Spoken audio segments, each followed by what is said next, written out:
नमस्कार सर्वांना. श्री स्वामी समर्थ. तुमच्यावर वाईट वेळ आले आहे का? करा ही 4 कामे. वाईट वेळ आल्यावर आपण काय करायला हवे? वाईट वेळेसोबत संघर्ष कसा करावा? स्वामी समर्थांनी दिले उत्तर. श्री स्वामी समर्थ. वाईट वेळ ही एक अशी स्थिती आहे जी कोणाचेही जीवनात केव्हाही येऊ शकते. तुमच्या जीवनात सुद्धा कधी ना कधीही वाईट वेळ आलीच असेल.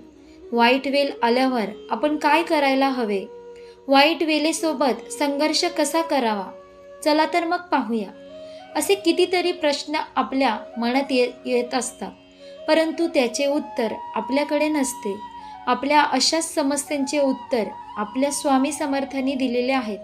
तर तुम्ही वाईट वेळेमुळे खूप चिंतेत आहात, वाईट वेळेमुळे ग्रासलेले आहात. तुमची ही वाईट वेळ तुम्हाला सोडत नाही, किंवा तुम्ही वाईट वेळेत कसे बाहेर यावे याचा मार्ग तुम्ही शोधत आहात. तर ही माहिती तुम्ही संपूर्ण वाचा, कारण या माहितीच्या शेवटी तुम्हाला वाईट वेळेतून बाहेर येण्याचा मार्ग मिळू शकतो. एकदा एक साधू असतो. तो साधू संपूर्ण भारतात भ्रमण करत असतो आणि धर्माचा प्रसार करत असतो. एकदा तो साधू त्याच्या काही शिष्यांसोबत जंगलातून जात असतो. खूप वेळेपर्यंत भ्रमण केल्यानंतर त्या साधूचा गळा सुकायला लागतो. त्यांना पाणी हवे असते. मग साधू आपल्या एका शिष्याला जवळच्या गावातून पाणी आणायला सांगतात. गुरुची आज्ञा मिळाली म्हणून तो शिष्य जवळच्या गावात पाणी आणायला जातो. गावात गेल्यानंतर त्या शिष्याला समजले की गावात फक्त एक नदी आहे आणि तीच नदी त्या गावाची जलस्रोत आहे.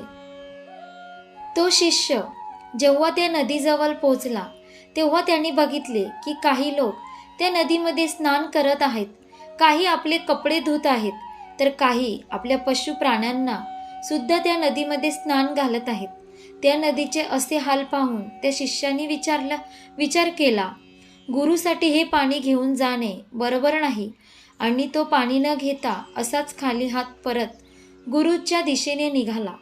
साधूने बघितले की शिष्याने पाणी आणले नाही. तेव्हा साधूने आपल्या दुसऱ्या शिष्याला पाणी आणायला सांगितले. काही वेळ गेली आणि तो दुसरा शिष्य माठामध्ये पाणी घेऊन आला. हे बघून तो पहिला शिष्य आश्चर्यचकित झाला. त्याने विचारले की गावातल्या नदीचे पाणी तर खूपच खराब होते, दूषित होते, अस्वच्छ होते, तर तुम्ही हे पाणी कुठून आणले? प्रश्नाचं उत्तर देत तो दुसरा शिष्य बोलला, जेव्हा मी तिकडे पोहोचलो तर त्या नदीचे पाणी खरंच खूप अस्वच्छ खराब होते, पण जेव्हा सगळे लोक आपले काम करून तिथून निघून गेले तरी मी थोडा विचार केला आणि मी तिथेच बसलो. काही वेळेतच पाण्यात मिळालेली सगळी माती नदीच्या तळाला गेली आणि पाणी पुन्हा स्वच्छ झाले आणि तेच स्वच्छ पाणी माठात घेऊन आलो. या शिष्याचे चे उत्तर ऐकून साधू खूप प्रसन्न झाला आणि बाकी शिष्यांना समजत बोलले, जेव्हा आपल्या जीवनात दुःख, समस्या, संकट किंवा वाईट वेळ येते तेव्हा आपले जीवन सुद्धा त्या नदीच्या पाण्यासारखे दूषित, अस्वच्छ, खराब होते.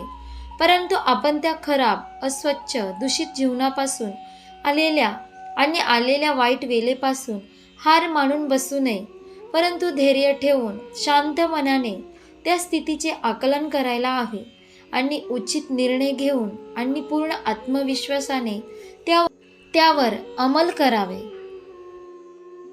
कारण धैर्य, शांत मन, निर्णय घेण्याची क्षमता आणि आत्मविश्वास असेल तर वाईट वेळ असली तरी आपण तिला हरवू शकतो आणि पुढे जाऊ शकतो.